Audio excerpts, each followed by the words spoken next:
আমরা শেষ দশকের মধ্যে ঢুকবো। তো শেষ দশকের প্রত্যেক ভেজর রাতে লাইলাতুল কদরের কথা বলা হয়েছে। তো লাইলাতুল কদর সম্পর্কে একটু কথা বলে আমরা ইনশাআল্লাহ দর্শ শেষ করব। প্রথম বিষয় হচ্ছে লাইলাতুল কদর। কদরের অনেক অর্থের মধ্যে দুটি অর্থ খুব বেশি প্রাধান্য দেওয়া হয়েছে। তার মধ্যে আপনাদের জন্য হচ্ছে অত্যন্ত সম্মানজনক, গর্জিয়াস, প্রেস্টিজিয়াস নাইট, মানে আল্লাহর দরবারে আমাদের জন্য আল্লাহর পক্ষ থেকে যে রাতগুলা দেওয়া হয়েছে তার মধ্যে সবচেয়ে প্রেস্টিজিয়াস নাইট হচ্ছে এই লাইলাতুল কদর। তো ওই জন্য নামও দেওয়া হয়েছে লাইলাতুল কদর। কদর মানি তাকদীর, সম্মান, হাইলি এক্সলটেড। আচ্ছা, এখন আমার আল্লাহ রাব্বুল আলামিন পাক কালাম শরীফের মধ্যে ইন্না আনজালনাহু ফি লাইলাতুল কদর একটা সূরা এসেছে না, সেই সূরার মধ্যে এই রাতটাকে আলফ শাহর, হাজার মাসের চেয়ে উত্তম বলেছে। এখন প্রশ্ন হচ্ছে আমার আল্লাহ এই রাত আমাদেরকে কেন দিলেন? এই রাত আমাদেরকে কেন দিলেন? আমার নবী সাল্লাল্লাহু আলাইহি ওয়াসাল্লামের দরবারে তখন জানানো হয়েছে আমার নবীকে বনী ইসরাইলে বা পূর্ববর্তী যুগের উম্মতদের বয়স, আম্বিয়া ইকরামের বয়স, আমার নবী একটু মনক্ষুণ্ণ করেছেন। আন্না রাসূলুল্লাহ সাল্লাল্লাহু আলাইহি ওয়াসাল্লাম ওরা আন্নাস, যখন পূর্ববর্তী যুগের উম্মতদের বয়সের কথা বলা হয়েছে আমার নবীর মনে একটা এমনিতে খারাপ তো লাগার কথা। আমরা 60-70 বছরের অবস্থা ডাইল, আর তারা কেউ 800, কেউ 700, কেউ 500, মন তো একটু খারাপ লাগবে। আমার নবী সাল্লাল্লাহু আলাইহি ওয়াসাল্লামের এই মনোবেদনাকে প্রশমিত করার জন্য আমার আল্লাহ পুরা লাইলাতুল কদর দান করে দিয়েছেন। হাবিব, আপনার উম্মতকে 1000 বছর বাঁচতে হবে না, এই একটা রাত 1000 মাসের চেয়ে উত্তম, আলফে শাহর। আমার নবী সাল্লাল্লাহু আলাইহি ওয়াসাল্লামের চাওয়া পাওয়াকে আল্লাহ রাব্বুল আলামিন এত গুরুত্ব দান করেন। এই রাত কেন দেওয়া হয়েছে তোর মধ্যে এই যে এখন যে কথাটা বললাম, প্রায় সমস্ত মুফাসসিরিন যার তাফসীর গ্রন্থের মধ্যে এই রওয়ায়াতটা এনেছে যে আমার নবী সাল্লাল্লাহু আলাইহি ওয়াসাল্লামের স্বার্থে আমার নবীর ওসিলায় মাওলাই করিম উম্মতে মুহাম্মাদীকে এই গিফট দান করেছেন। এর পরবর্তীতে আল্লাহ নবী সাল্লাল্লাহু আলাইহি ওয়াসাল্লাম শবে কদরের ব্যাপারে আমার নবী সাল্লাল্লাহু আলাইহি ওয়াসাল্লাম হাদিস শরীফের মধ্যে ইরশাদ করেছেন যে যেই ব্যক্তি শবে কদরকে মান কামা লাইলাতুল কদরি ঈমানান ওয়া ইহতিসাবান গুফিরা লাহু মা তাকাদ্দামা মিন যামবি, যেই ব্যক্তি সওয়াবের আশায় আল্লাহ রাব্বুল আলামিনের রেজামন্দি অর্জনের স্বার্থে লাইলাতুল কদরকে ইবাদতের মাধ্যমে অতিবাহিত করবেন, সেই ব্যক্তির পূর্ববর্তী দিনের সমস্ত গুনাহগুলোকে আল্লাহ ক্ষমা করে দেবেন। মানে আল্লাহ রাব্বুল আলামিন এই মাসকে আল্লাহর ফজিলত, আল্লাহ রাব্বুল আলামিনের দয়া, ব্লেসিংস এর টাইটুম্বুর করে দিয়েছে, full of blessings of Allah Almighty. এর পরবর্তীতে আমার নবী সাল্লাল্লাহু আলাইহি ওয়াসাল্লাম ইরশাদ করেছেন যে ব্যক্তি রমজান শরীফ পেয়েছে, এত কিছুর পরেও সে নিজের গুনাহগুলোকে মাফ করাইতে পারে না, তো মারুম থেকে গুলো বঞ্চিত, deprived in the court of আল্লাহ। এভাবে আল্লাহ রাব্বুল আলামিন ব্লেসিংস দান করেছেন। আমি এই সবে কদর সম্পর্কে এই বলার একটা মূল কারণ হচ্ছে, আমার মূল বিষয় এখনো বলি না, এটা হচ্ছে আমার মেয়ে। দেখেন, আমি বলি না আপনাদেরকে সবসময় ঝগড়াঝাটি, পারস্পরিক মারামারি, এখানে গেলেন একজনের সাথে ধাক্কাধাক্কি, চিল্লাপাল্লা, এই সমস্ত ঝগড়াঝাটির কারণে কত বড় বড় নিয়ামত আল্লাহ জমিন থেকে তুলে ফেলেছেন কি জানেন? এই কথা কাটাকাটির কারণে সবে কদরকে আমার নবী ফিক্স করে যান নাই, নতুবা আমার নবী বের হয়েছেন একবার হুজরায়ে পাক থেকে সবে কদর সম্পর্কে মানুষকে জানিয়ে দেওয়ার জন্য। কখন সবে কদর? বাইরে দুইজন সাহাবী তর্কাতর্কি করতেছিলেন, ওই তর্কাতর্কি দেখে আমার নবী সাল্লাল্লাহু আলাইহি ওয়াসাল্লাম আর জানান দেন নাই। এবং আমরা হাদিসে পাকের মধ্যে এভাবে এসেছে, খারাজান নবী, এটা বুখারী শরীফের রওয়ায়াত, বুখারী শরীফের রওয়ায়াত, খারাজান নবী সাল্লাল্লাহু আলাইহি ওয়াসাল্লাম লিইখবিরা বিলাইলাতিল কদরি ফাতালাহা রাজুলান মিনাল মুসলিমিন, দুইজন সাহাবায়ে কেরামের মাঝখানে আমি দুইজন সাহাবীর নাম আপনাদেরকে বলতেছি না, আবার আপনারা মনের মধ্যে আরেকটা নিয়ে আসবেন। এই দুইজন সাহাবী পরস্পর বাকবিতণ্ডা করতেছিলেন। আমার নবী বের হয়েছেন লিইখবিরা বিলাইলাতিল কদর, তাদেরকে লাইলাতুল কদরের সংবাদ দেওয়ার জন্য, যে অমুক তারিখ অমুক ক্ষণে লাইলাতুল কদর সংগঠিত হবে, বি প্রিপেয়ার। আমার নবী বের হয়ে দেখলেন ফাতালাহা রাজুলান মিনাল মুসলিমিন, فقال خرجت لأخبركم بليلة القدر فتلاها فلان وفلان فرفع। আমার নবী সাহাবায়ে কেরামকে বলতেছেন, আমি মসজিদে, আমি হুজরা থেকে বের হয়েছিলাম লাইলাতুল কদর সম্পর্কে বলার জন্য, কিন্তু আমি বাইর হয়ে দেখি তোমাদের দুইজন ঝগড়াঝাটি করতেছে। এটা দেখার পরে ফারফিআত, আল্লাহ লাইলাতুল কদর সম্পর্কে জানানোটা আল্লাহ তুলে নিয়েছেন। লাইলাতুল কদর সম্পর্কে জানানোটা আল্লাহ তুলে নিয়েছেন। এই জন্য পারস্পরিক ভাগ তুলে নেওয়ার মধ্যে হিকমত আছে। আমার নবী সাল্লাল্লাহু আলাইহি ওয়াসাল্লাম আবার রিওয়ায়াতের মধ্যে এটাও বলেছেন, তো এটা তোমাদের জন্য খাইর, এটা তো এখানে তোমাদের জন্য মঙ্গল নিহিত। কেন? হায় হায়, অনেক ধরনের কথা আছে। তো লাইলাতুল কদর যদি বলেও দিত, ধরেন অমুক তারিখ লাইলাতুল কদর, ওই দিন আপনি অসুস্থ হয়ে গেলেন, মানুষ পাগল হয়ে যেত। আমার নবী সাল্লাল্লাহু আলাইহি ওয়াসাল্লাম, আল্লাহ রাব্বুল আলামিন আমার নবীর মাধ্যমে লাইলাতুল কদরকে বলেছে আখেরি 10 দিনে বেজোড় রাত। পুরা বছরও বলতে পারতো, পুরা রমজান মাস ব্যাপী বলতে পারতো, কিন্তু বলেছে আখেরি 10 দিনের বেজোড় রাত। তো আখেরি 10 দিনের বেজোড় রাতের মধ্যে আবার আমার নবীর ইঙ্গিত বেশি, আমরা যেদিন পালন করি সেই দিন 26 তারিখ দিবাগত রাত, যেটা 27 তারিখের রাত। পুরা মুসলিম বিশ্বের মধ্যে লাইলাতুল কদর ওই রাতে পালিত হয়। আমার নবী সাল্লাল্লাহু লাইলাতুল কদর সম্পর্কে, মানে কখন লাইলাতুল কদর, এটা নিয়ে দুইটা অভিমত। বেশিরভাগ উলামায়ে কেরাম, যেটা হাদিসে পাকের মধ্যে এসেছে, যে আখের শেষ 10 দিনের বেজোড় রাত। আরেকটা অভিমত হচ্ছে 26 তারিখ দিবাগত রাত। 26 তারিখ দিবাগত রাতের উপরে ইমাম রাজি ওনার তাফসীরে কবিরের মধ্যে অসংখ্য বর্ণনা এনেছেন বিভিন্ন ভাবে। ওখানে ইনডাইরেক্ট ডিভাইন ইঙ্গিত রয়েছে যে এটা 27 তারিখে রাতেই, এবং কিছু রিওয়ায়াতের মধ্যে আমার নবী সাল্লাল্লাহু আলাইহি ওয়াসাল্লাম ইরশাদ করেছেন 26 তারিখ দিবাগত রাত। সেই কারণে উম্মতে মুসলিমা বেশিরভাগ ক্ষেত্রে 26 তারিখ দিবাগত রাতকে লাইলাতুল কদরের জন্য পালন করে। এই ছাড়াও আমার নবী সাল্লাল্লাহু আলাইহি ওয়াসাল্লামের এক হাদিসের মধ্যে, আমি আল্লাহুম্মা সাল্লি আলা সাইয়্যিদিনা মুহাম্মাদিন ওয়া বারিক ওয়া সাল্লিম, আপনি দেখেন এক সাহাবী আমার নবীর দরবারে আসছে, আসার পরে বলতেছে ইন্না লিবাদি আকুমু ফিহা ওয়া আনা উসাল্লি বিহামদিল্লাহ। হুজুর, আমি তো ওই গ্রামের মধ্যে একদম বিরান মরুভূমি, হয়তো ফার্ম হাউস টার্ম হাউস আছে, আমি ওখানে থাকি ইয়া রাসূলুল্লাহ।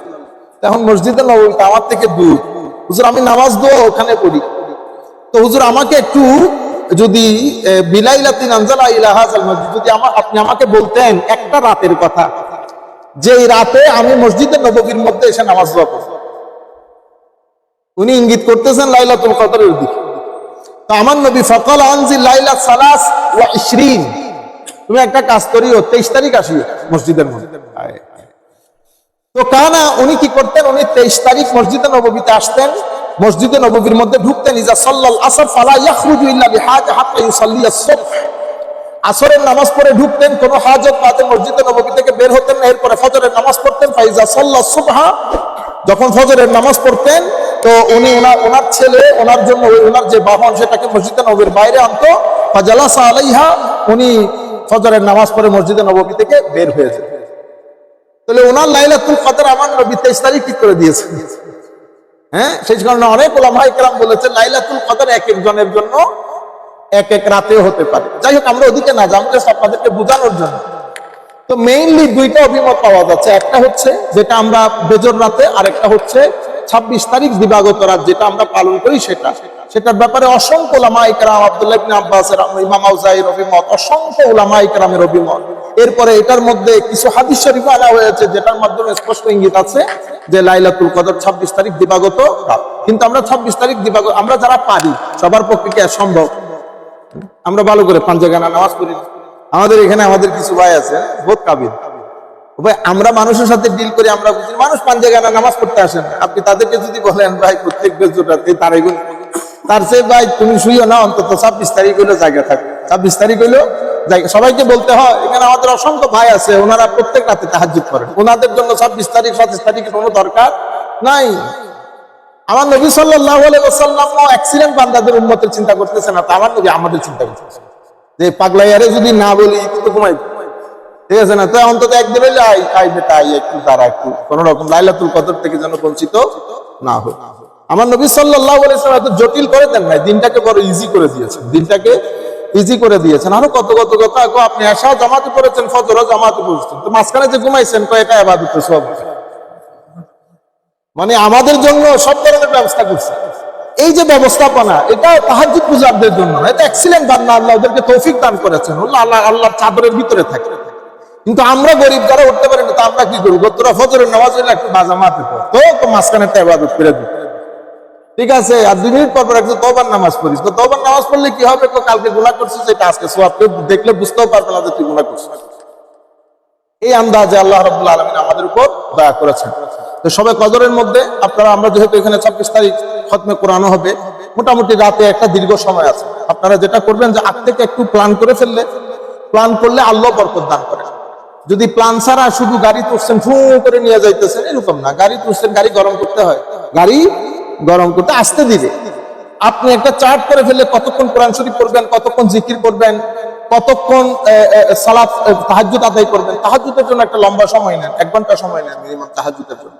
প্রত্যেক 2 রাকাত পর পরে আপনারা যখন বসবেন, ধরেন প্রথমে সুবহানাল্লাহ আলহামদুলিল্লাহ ওয়া লা ইলাহা ইল্লাল্লাহু আল্লাহু আকবার ওয়া লা হাওলা ওয়া লা কুওয়াতা ইল্লা বিল্লাহিল আলিয়্যিল আযীম, এটা 100 বার পড়লেন, করে মোনাজাত করলেন, আবার 2 রাকাতের জন্য দাঁড়াইলেন, এরপরে 2 রাকাত করে লা ইলাহা ইল্লা আনতা সুবহানাকা ইন্নী কুনতু মিনাজ জালিমিন, এটা পড়লেন 100 বার, আবার 2 রাকাত আবার মোনাজাত করলেন। মোনাজাত করতে ডরায়েন না, যতবার মোনাজাত করেন আল্লাহর দরবারে আল্লাহ ক্ষমা করে দেন।